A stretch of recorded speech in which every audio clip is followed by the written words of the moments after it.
Ladies and gentlemen, today I come to you with two stories that show how the government is fighting people, is trying by all means to do whatever they can to make the lives of people, of the ordinary person on the street, miserable. As if the person on the street has not endured enough economic hardships. The Zimbabwean government has finally solved the country's biggest crisis. And no, it's not inflation. It's not power cuts. It's not joblessness. Not the crumbling healthcare system. Not even the potholed roads that look like they were hit by an asteroid shower. No, ladies and gentlemen. They have decided to declare war on the real enemy. And the real enemy, according to them, are street vendors. Yes, because clearly the biggest problem facing Zimbabwe isn't corruption, isn't looting, isn't the fact that a grocery bill now requires a bank loan.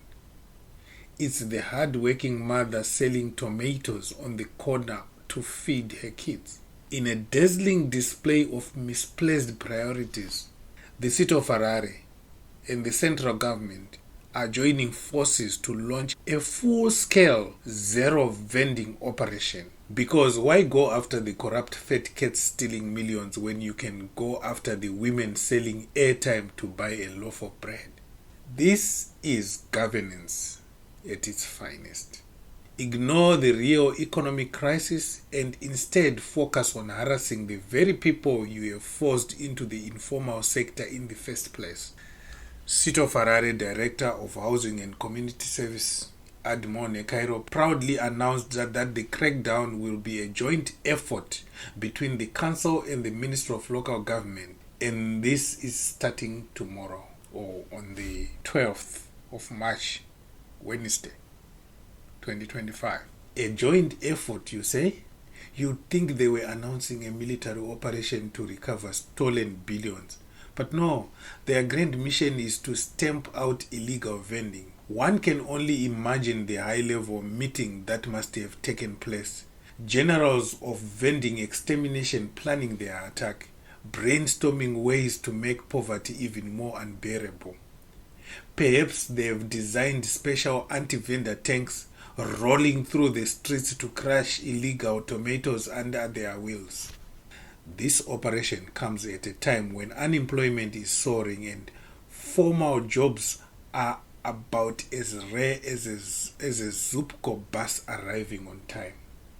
With industry collapsed and opportunities vanishing faster than a government promise, vending has become the only way for millions to survive. But instead of supporting these people, our dear leaders have decided to treat them like criminals. One has to wonder, does the government actually want people to live?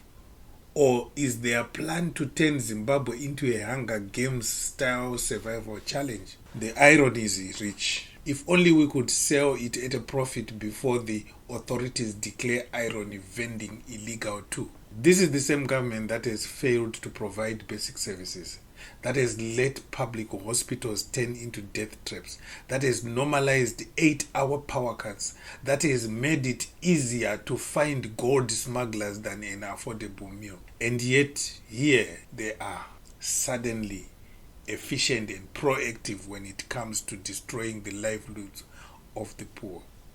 If vending is illegal, so is common sense in government. The logic is mind-blowing. Create an economy so broken that people have no choice but to hustle in the streets and then punish them for doing exactly that. What's next? Will they start fining people for looking too poor? Will they start arresting citizens for daring to eat without permission? Maybe they will introduce a breathing tax to ensure even oxygen isn't freely available. The reality is that the crackdown is not about law and order. Nor is it about city cleanliness. It's about control. It's about ensuring that struggling masses remain desperate, obedient, and too busy surviving to demand accountability. Because the day Zimbabweans have even a moment to breathe, they might start asking real questions, like where all the country's money is going and why their leaders always seem to afford luxury cars while the average citizen can't afford cooking oil. But let's give credit where it's due. At least government is consistent. If there's one thing they excel at, it's making life harder for ordinary people. In fact, if suffering were an Olympic sport, Zimbabwe's leadership would be gold medalists setting world records year after year. The nation could have been built on a foundation of prosperity, but instead is built on a tradition of frustration, incompetence, and endless bad decisions. To the street vendors of Harare, we see you, we hear you, and we know the struggle is real. The second story is also a sad story. It is a sad story because it shows how people can react when they have tried everything in their lives to make life better for their kids, to make life better for their families, but they are failing. This so-called Second Republic of Mnangagwa has many casualties. People die in silence, but they are not publicized, so we don't know about them. But this is a police officer. His name is Cloud Jele, a man who dedicated 38 years of his life to saving his broken country, and he has taken his own life, citing economic hardship and poor remuneration. In a tragic final note, he made it clear he saw no reason to continue living under these conditions. But of course, we are supposed to believe that this is just another personal tragedy, right? Nothing to see here, just another Zimbabwean crushed by a system that doesn't care. Mnangagwa and his corrupt gang of looters will pretend they have nothing to do with this, as if it isn't their policies that have turned once proud citizens into hopeless souls. As if it isn't their incompetence that has made life unbearable for even those in uniform, the very people they rely on to enforce their rule. A police officer sworn to uphold the law should not be dying because he cannot afford to live. And yet in Mnangagwa's Zimbabwe, even those who wear the badge are drowning in poverty. If the men and women in uniform are suffering like this, what does that say about the rest of the population? The answer is painfully clear. Zimbabwe is a graveyard of dreams, and its undertaker-in-chief is none other than Emmerson Mnangagwa.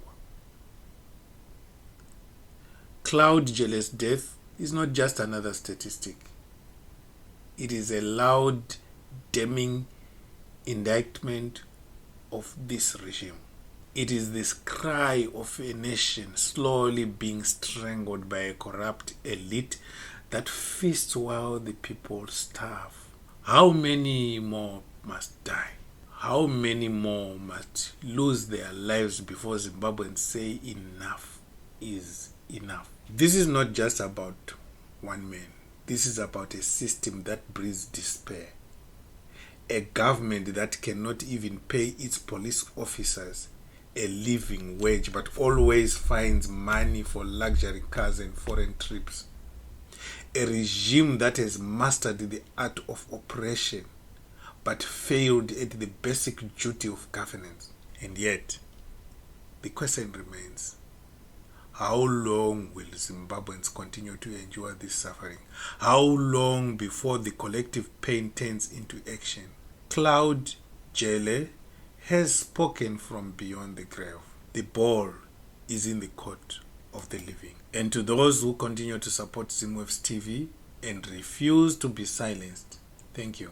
Thank you for being part of the resistance against this madness, for keeping the truth alive, and for standing in solidarity with those whose voices the government is trying so hard to erase.